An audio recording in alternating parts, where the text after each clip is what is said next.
Frag Radio.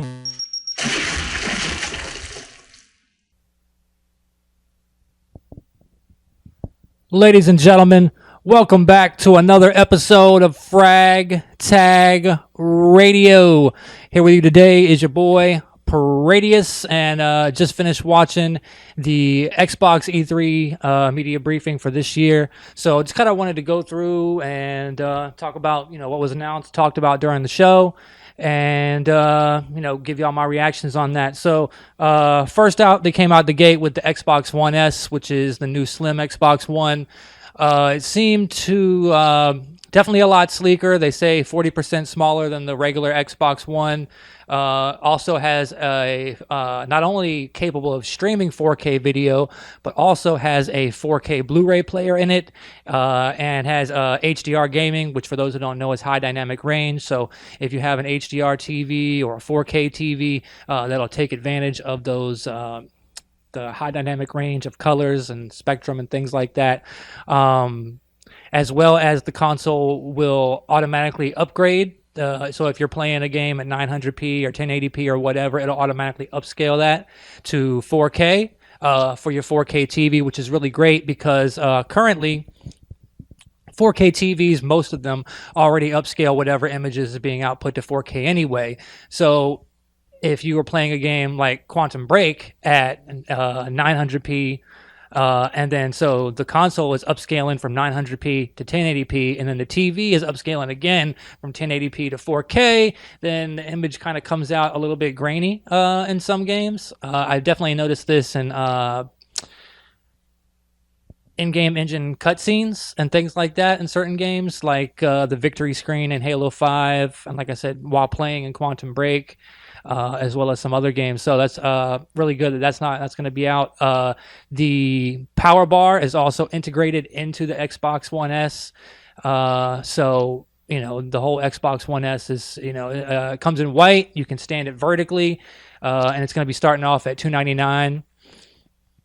Which I think is a really good price point, especially for where we're at in this console generation. So I think that was a strong place to start. From there, they talked about the Xbox Play Anywhere initiative, where from now on, definitely all Microsoft Studios publish games, but hopefully a lot of third-party games as well. When you buy them on Xbox One, you'll automatically own it for free on Windows 10, and vice versa. If you buy it on Windows 10, you'll automatically own it for free on Xbox One. So you won't have to buy two copies if you game on PC sometimes, or if you game on Xbox One sometimes. You'll be able to just seamlessly move back and forth, as well as crossplay.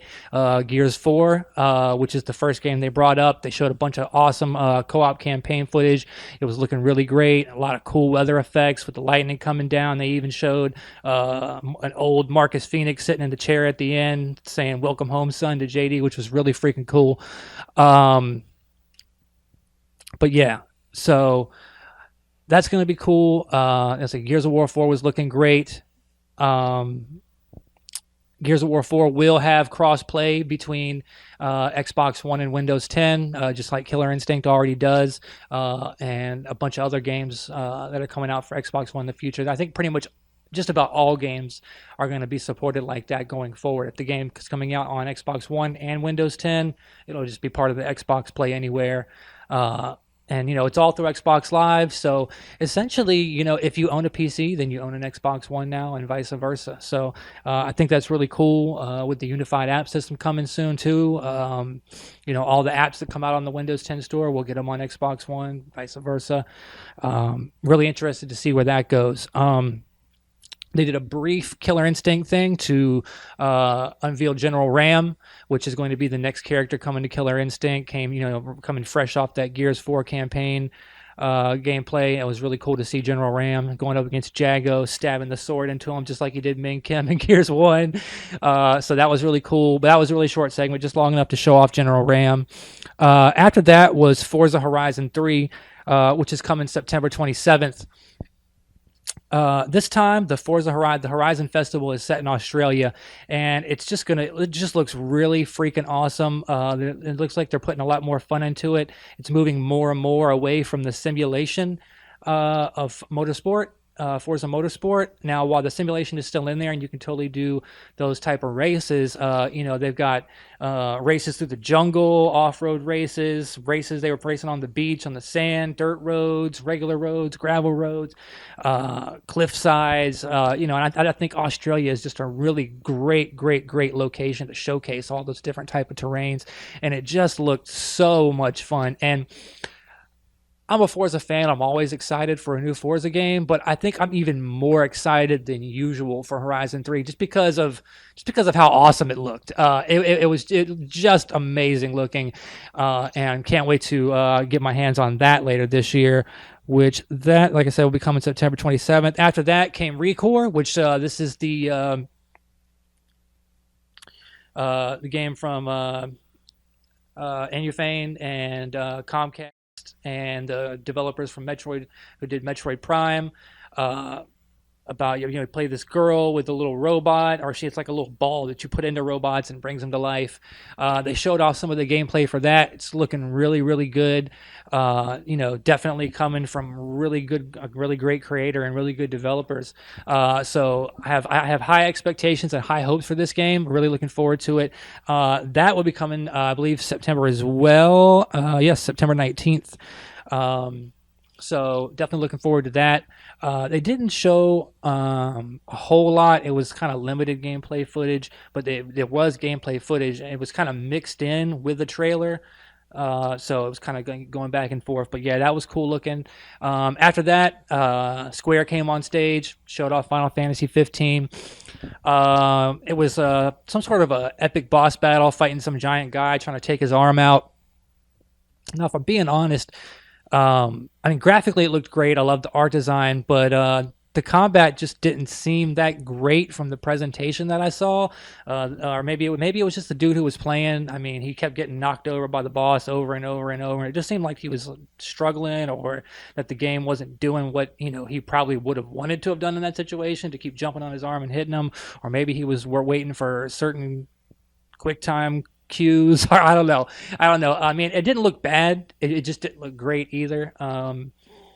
And me being a player of Final Fantasy back on Nintendo, Super Nintendo back in the day, it looks nothing like the Final Fantasies that I really liked back in the day, which is why I was such a big fan of Lost Odyssey from the original creator of Final Fantasy, that still had the kind of turn-based combat in it with with the rings. Was really well done. And then Final Fantasy has been kind of moving away from that for a while now. Of course, with 13-2, and then Lightning Returns. 13 was it was good, but it wasn't great. 13-2 I thought was really good. I'm a big fan of 13-2, and then Lightning Returns was really good as well. Maybe not quite as good as 13-2, but it was definitely better than 13. So take that how you will. After Final Fantasy 15 came The Division. They showed off a trailer for the new Underground DLC, which will, of course, be coming first to Xbox One. Procedurally generated dungeons. Looks like some more... trying to bring The Division more in line with Destiny, because I think that's what people expected from it in the beginning, and then it came out, and it was kind of like Destiny, but not quite. So, I think this is going to bring it more in line with that. After The Division, Battlefield 1 coming October 23rd. Now, I've always been more of a Call of Duty fan than Battlefield, but I gotta say, after seeing the recent Call of Duty stuff and Battlefield 1, I think I'm totally switching gears. And I think part of it is Call of Duty fatigue, but part of it is also that I'm tired of the present to futuristic setting. I'm ready to take it back. Now World War II games were totally overdone for a long time there, but it's been a long time since we had those, because we've been doing the modern and future thing for what seems like forever now, almost the whole last console generation, and plus so far this generation. So I think taking it back to World War I is just a really sweet idea. And of course, DICE is going to do a great job, and the gameplay just looks phenomenal with the Zeppelins and the planes and the old tanks and the flamethrowers and the old style machine guns, trench warfare. It just looks freaking awesome. Cannot wait to play that later on, which that will be coming October 23rd. And then a few things coming to the Xbox One itself, some features. Now, if you're in the preview program, you've already started playing around with Cortana, who she's working pretty well right now, but they still got some tweaks to do that before they release, it to everybody, because there's definitely some bugs in the dashboard right now. But also background music finally coming to Xbox One, so you'll be able to, put your favorite songs on your console, or I guess maybe plug in your phone or whatever, and then listen to music in the background while playing a game. Currently, you would have to snap an app and play your game snap to listen to music, or just not listen to music at all, or plug in some earbuds to your phone and put those on while you were playing, or whatever. So this is a long requested feature, which will be finally coming to Xbox One. And then some interesting things. Clubs on Xbox One, which is like this social community thing where, like, if you're a big fan of Gears, you'll be able to make a Gears club and invite all your friends to it. And then I guess it'll be like a message board. People can post about Gears, whatever, screenshots.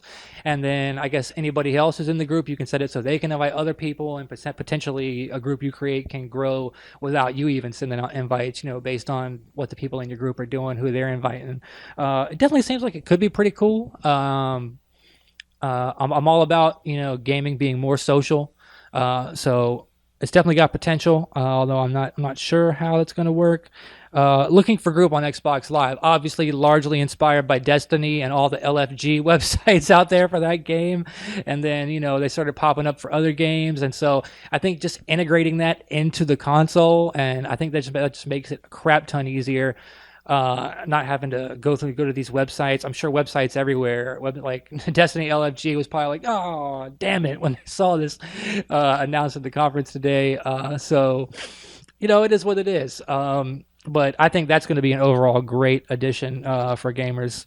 All right, so, and then the last one was Arena, which will bring, I guess, esports style tournaments to Xbox for every game. And I think you might even be able to create your own tournaments, invite other people to tournaments. There'll be sponsored tournaments, and anybody can join into these tournaments and potentially, play for prizes, bragging rights, money, anything from great stuff to absolutely nothing. But that seems like it's going to be pretty cool. I know esports has just been blowing up the last years and just keeps getting bigger and bigger, and people are into that stuff. Every kid these days thinks he's going to grow up and make money off playing video games, which, it could be a cool thing. But I mean, I wouldn't go setting my life plans on that, if you know what I mean.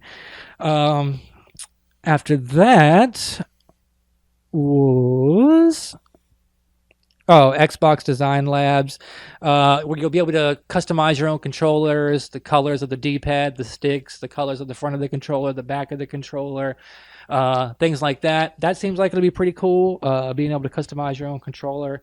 I would definitely maybe get one for myself, although I already have the Elite controller, so I guess I would just be buying that for like a second player if I have a guest over or whatever. Minecraft people came out. Crossplay is coming to Minecraft. It'll be first between Windows 10 and mobile, but it's coming to Xbox One, I guess, early next year. And then Xbox One players will be playing with PC players, mobile players. Everybody will be playing together. Part of the whole Xbox Live Play Anywhere initiative. That's going to be pretty cool. Realms, which you'll be able to create with your friends, and then they'll all be on dedicated servers coming to Minecraft, so you won't have to join somebody else's dedicated server or pay for one. They're just there, so that'll be sweet. Also coming out with some add-ons for it, which the one they showed was like you could tweak it and turn all the zombies into aliens, and then turn all the villagers into some Men in Black looking dudes, and then they were fighting the aliens with them. So definitely looks like it could be pretty cool. I'm not a huge Minecraft player myself, but I know a lot of people are, and they were probably pretty excited about that. So after that, all right, so Inside, this is the new game from the developers, the creators of Limbo. And that is actually coming on June 29th. And right now, the original Limbo is free on Xbox One. Not sure about 360, but on Xbox One, definitely free to all Xbox One players. I don't even think you have to be a gold member to get it. They didn't say. But yeah, and they didn't say like it was for a limited time, so I don't know if that's just forever or what. But so if you've never played Limbo, definitely want to go check that out. After that, ID at Xbox. Chris Carlin came out, showed off a bunch of stuff. Cuphead was up there. Outlast 2, which looks phenomenal. Um, talked about Ark, which Ark is going to be part of the Play Anywhere thing. If you own Ark on Xbox One, you already own it on PC. Below from Cappy, that was looking great as well. And there was definitely a number of other ones as well, but they were kind of going by super fast. And then We Happy Few, which looks awesome. Now, when they showed this last year, I thought it looked pretty cool, and I figured, yeah, I'll check that out. But I wasn't super stoked about it. But after seeing the gameplay trailer today, I just can't wait to play it. And that's actually coming to the Xbox One preview program on July 26th. Now, this game has a definite BioShock Dishonored vibe going on to it, which looks really freaking awesome. I won't spoil it for you. Definitely want to check out the gameplay trailer from the Xbox media briefing on that. It looks amazing. And then after that, all right, so everyone's played The Witcher 3, the Gwent card game. They're making that into like a standalone spin-off game where it's all about just the cards. Take it or leave it. I don't know how you feel about card games. I like card games, but we've already got Magic the Gathering, Hearthstone, and then Bethesda announced one last night, and the Skyrim one, and then now we got this one. I think card games might be starting to get a little bit overdone, but we'll see. And then after that, so Tekken 7. Now, when Tekken 7 was first announced, everybody was saying, oh, it's going to be PlayStation exclusive, blah, blah, blah. And then eventually they said, no, it is not PlayStation exclusive, but we don't have nothing else to announce. And then, boom, they came on stage today and showed off the new Tekken trailer on the Xbox stage. And actually, for this whole week of E3, Tekken Tag Tournament 2 is free on Xbox One. You can download that, start playing for free. So that's definitely worth checking out if you don't own it.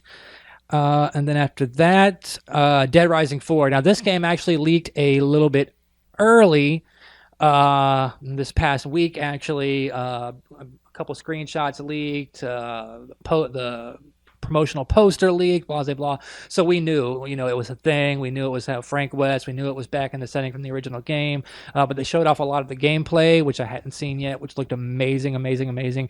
And graphically, it just looks way better than Dead Rising 3, which Dead Rising 3 was already a pretty good looking game. But so much more zombies on screen, more blood, particle effects. It was just really, really awesome looking. And as a huge Dead Rising fan, I played them all. Cannot wait to play Dead Rising 4. After that was Scalebound. Now, that game was originally supposed to come out this year, but then got pushed back till next year. And this is from Platinum Games, the creators of, Bayonetta, Wonderful 101, et cetera, et cetera. And it was looking really cool to me. Definitely would love to hop on dragons and co-op fight big badass monsters with my friends.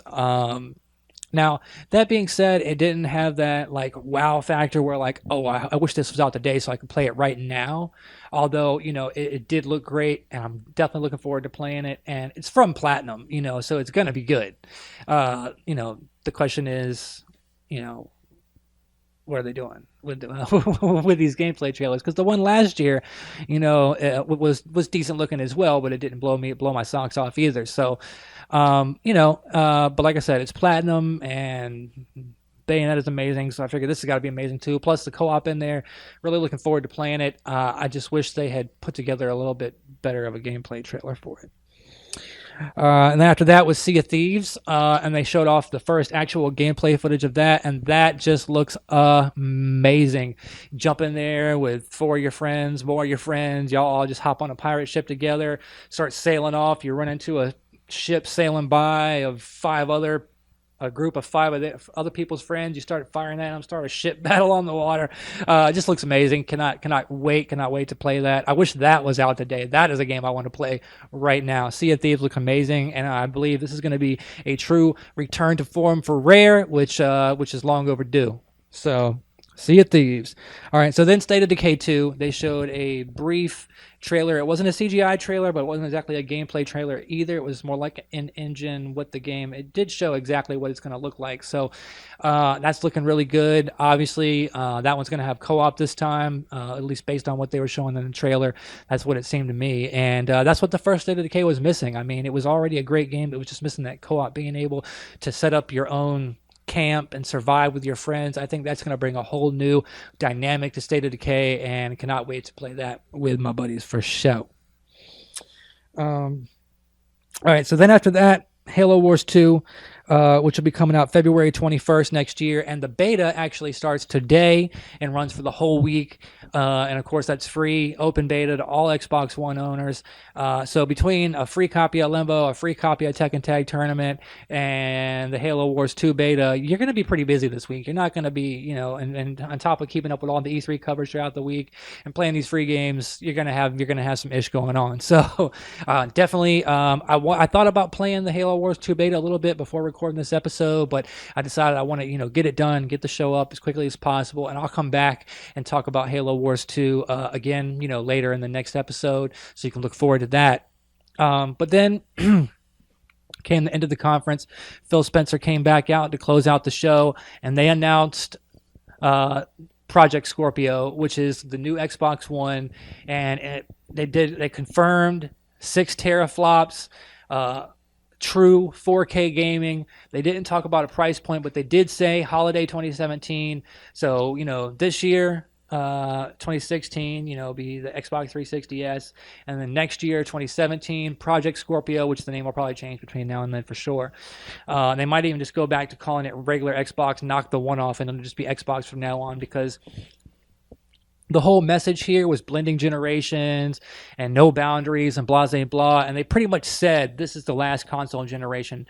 From now on, every 3 or 4 years, they'll just come out with an upgraded version of the Xbox, which will still play all the old Xbox games, et cetera, et cetera. Pretty much how mobile phones have been doing for a while now. So, you heard it there. At least for Xbox, this is the last console generation. It's just going to be an endless generation that goes on forever with an upgrade every 3 to 4 years, and you can upgrade if you want or don't, because you'll still be able to play all the new games on the older version of the console. If you get the 360S this year, whatever games come out when Scorpio launches next year, you'll still be able to play those on that console, and vice versa. Only difference is you'll be able to get a higher graphics, probably maybe even a higher frame rate, and just a little bit better gameplay experience on the higher end console.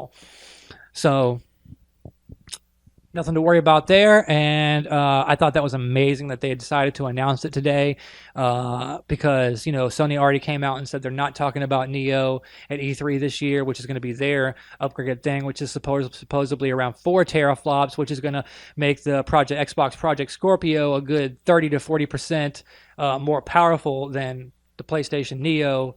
So Sony fanboys have been touting that horn for the last 3 years. PlayStation's more powerful. Xbox One's not good because it's not as powerful as PlayStation 4. I'm interested to see how the arguments change when suddenly Xbox One has the more powerful console. So it's going to be interesting. But, hopefully people can just chill out and play some games and not worry about that stuff, because I'm pretty much guessing regardless of what console you're playing on, you're just going to be having fun, enjoying yourself. So there it is what it is. Obviously, there will be more news coming out this week with Ubisoft's press conference later today, Sony's, which I may or may not watch, I don't know, and then more news coming throughout the week. So I will have another episode, probably within the next week or so, which I will be talking about all of the announcements that came after the Xbox Media E3 briefing, and talk about my hands-on time with Halo Wars 2, playing the beta for that, and so it's been a good episode. I appreciate you guys tuning in, and I'll catch y'all next time. Peace. Frag.